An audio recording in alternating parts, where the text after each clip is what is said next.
Ini kelihatan Mama Rita tuh jadi trending cucu sama nenek yang benar-benar selalu membagikan kenangan bersama sama cucunya. Seperti apa sih mungkin Mama Rita? Maksudnya selalu Bareng sama membagikan membagi kenangan, misalnya dokumentasi, momen-momen. Oh iya memang, jadi gini kan, kalau saya dulu sama nenek saya tidak ada kenangan ya, kenangan tapi cuman diinget tapi nggak bisa dilihat. Nah saya tuh kepengennya sekarang ini kumpul, terus saya mendokumentasikan itu untuk supaya nanti suatu saat kalau ya kita nggak tahu ya umur ya siapa dulu ya, pokoknya yang penting adalah kenangan buat cucu-cucu. Kalau yang kecil-kecil kan mungkin nggak tahu ya, saya nggak inget juga waktu saya kecil diapain sama cucu nenek saya. Nah kebetulan sekarang saya kepengen mencoba untuk membuat dokumentasi supaya nanti cucu-cucu inget, oh ini neneknya modelnya kayak gini, oh neneknya modelnya ugal-ugalan misalnya, neneknya cantik, Masya neneknya Allah, penuh perhatian, baik hati. Amin, ya, Masya Allah gitu. Jadi biar mereka tahu nih seperti apa sih sosok nenek saya. Tapi punya quality time sendiri bareng sama cucu-cucu nggak sih Mama? Ada sih seminggu sekali itu insya Allah pasti. Sering ya Ta? Ya sering. Kita sering loh, termasuk sering kumpul sering, sama tapi cucu-cucu. seminggu sekali tuh kita dapat jatah. Saya dapat jatah sama anak-anak, jalan-jalan sama cucu, kalau nggak di rumah gitu. Tapi Mama Rita kan katanya kalau nenek lebih ke cucu tuh lebih membiarkan gitu. Misalnya sama mamanya nggak boleh makan ini, tapi sama neneknya boleh. Nah, Mama Rita sendiri sama Mbak Gigi ada ini enggak. Kalau saya sama cucu-cucu, kalau sesuatu yang mereka larang, saya juga larang. Karena biar bagaimanapun cara didik itu kan beda-beda, zaman saya sama zaman anak-anak sekarang. Jadi saya kalau mereka mau makan ini, saya izin dulu sama mamanya, pasti itu udah pasti. Mama, tapi lebih sering kelihatan Mama bareng cucu-cucu dibanding Gigi sama Raffi. Karena dia kan sibuk, makanya saya bilang biarin deh, saya nggak sama anak-anak ya. Anak-anak kan sekarang gitu ya. Iya. Kamu belum punya cucu ya? Belum, Kasian jadinya deh. saya tidak bisa bercerita, hanya Iya. bisa menikmati dan mendengarkan. Saya ketemu anak saya belum tentu 2 minggu sekali juga belum tentu.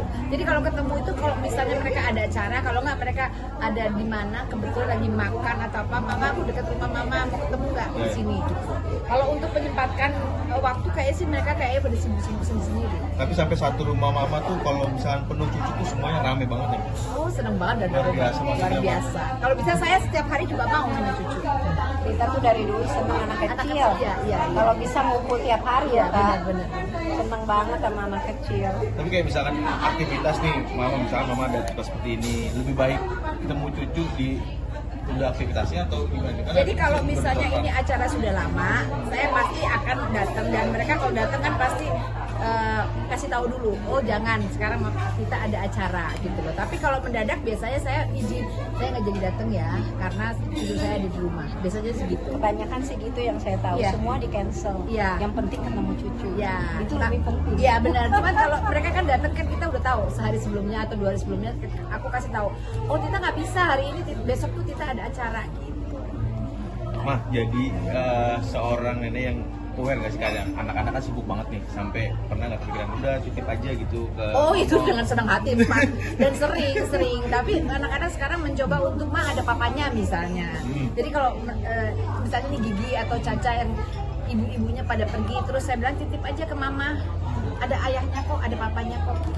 Jadi mereka sekarang mencoba untuk membiasakan, karena mungkin mereka takut dibilang kan katanya Nabi katanya jangan repotin kamu waktu kecil aja udah repot, sekarang masa kamu lebih repotin lagi gitu loh istilahnya gitu. Nah, Mama sendiri merasa ke situ kan?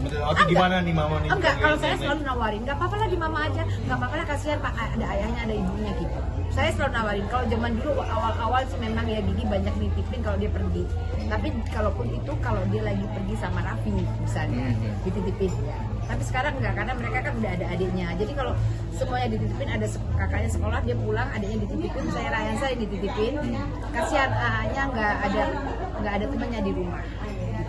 Tapi sekarang lebih mereka lebih mandiri. bikin cucu-cucu nempel sama Tita sendiri gimana nih Tita? Aduh, harusnya tanya cucunya ya.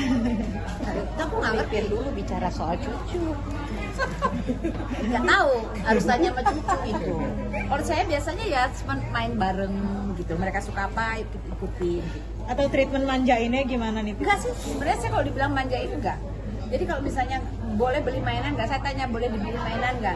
Satu, dan mereka dijanjiin kalau beli main satu harus yang di rumah satu harus kasih ke panti asuhan atau dikasih ke orang. Jadi nggak Barter, ya, dia barter, tukeran, iya. ya, tuker ya. Iya. Dan kalau nggak boleh beli, saya nggak beliin.